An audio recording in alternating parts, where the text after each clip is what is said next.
আসসালামু আলাইকুম রহমতুল্লাহি বারাকাতুহু। কেমন আছেন সবাই? আশা করছি মহান আল্লাহর রহমতে সবাই ভালো আছেন।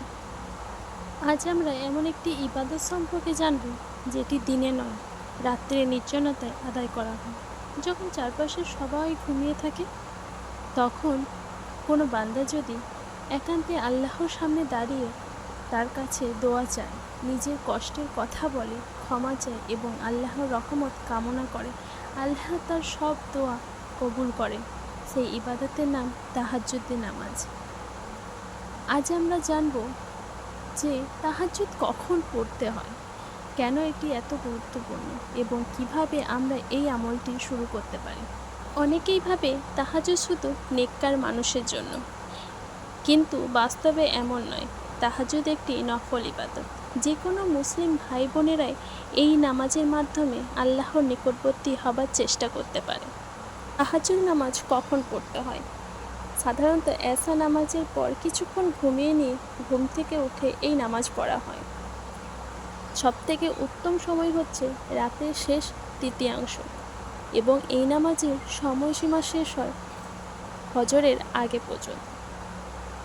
আমাদের প্রিয় নবী হজরত মুহাম্মদ সাল্লাল্লাহু আলাইহি ওয়াসাল্লাম নিয়মিত তাহাজ্জুদের নামাজ আদায় করতেন। তিনি তার পরিবার ও তার উম্মতকে এই আমলের প্রতি উৎসাহিত করেছেন, কারণ এটি এমন একটি সময় যখন আল্লাহ তার বান্দার সবথেকে বেশি কাছে আসে এবং আল্লাহ তার বান্দাকে বলে, তুমি কি চাও, আমি সব দেব। এই তাহাজ্জুদের সবচেয়ে বড় সৌন্দর্য হলো এখানে লোক দেখানোর সুযোগ নেই, তাই এই ইবাদতের ইখলাসের বিশেষ গুরুত্ব রয়েছে। অনেকেই ভাবে, আমি অনেক গুনাহ করেছি, আমার দ্বারা কি তাহাজ্জুদ হবে? হ্যাঁ, ইনশাআল্লাহ হবে। আমরা কেউই নিখুঁত নয়, বরং আল্লাহর কাছে আমরা সবাই ক্ষমা চাইতে চাই। মহান আল্লাহ তাআলা চাই তার বান্দারা যেন তার কাছে ফিরে আসে এবং তার কাছে ক্ষমা চায়, কারণ মহান আল্লাহ তাআলা পরম ক্ষমাশীল। তাই নিজেকে কখনো অযোগ্য মনে না করে এই ইবাদত ছোট থেকে শুরু করতে পারেন। প্রথম দিন বেশি রাকাত নামাজ না পড়ে প্রথম 2 রাকাত পড়ে শুরু করতে পারেন। প্রতিদিন এই নামাজ না পড়তে পারলে সপ্তাহে একদিনও এই নামাজ পড়ার চেষ্টা করুন। ধীরে ধীরে অভ্যাসের তৈরি হবে ইনশাআল্লাহ। আরেকটি বিষয় মনে রাখবেন, এই নামাজ কোনো বাধ্যতামূলক নয়, এটি একটি নফল ইবাদত।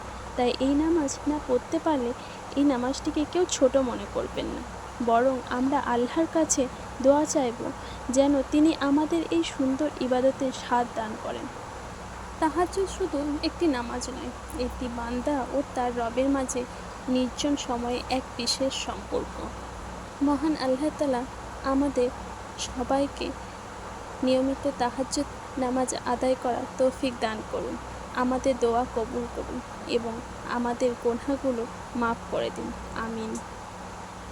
আমি কোনো বড় আলিম নই, তাই আমার কথায় যদি কোনো রকম ভুলচুকি হয়ে থাকে, তাহলে আমাকে কোরআন ও সহিহ সুন্নাহ হাদিস দ্বারা দলিলসহ সংশোধন করে দেবেন। এবং আমার কোনো কথায় যদি তোমাদের খারাপ লেগে থাকে, তাহলে সেটা আমাকে কমেন্টে বলবেন এবং আমার ভিডিওটি আপনাদেরকে কেমন লেগেছে সেটাও কমেন্টে বলবেন। আমি শিখছি এবং আমি যেটুকু জানি সেটুকু জানা অনুযায়ী আপনাদের সাথে ভাগ করে নিচ্ছি। তাই আমার ভুলচুকি মাফ করবেন এবং আমার জন্য একটু দোয়া করবেন। আল্লাহ হাফিজ। দেখা হবে পরের ভিডিওতে।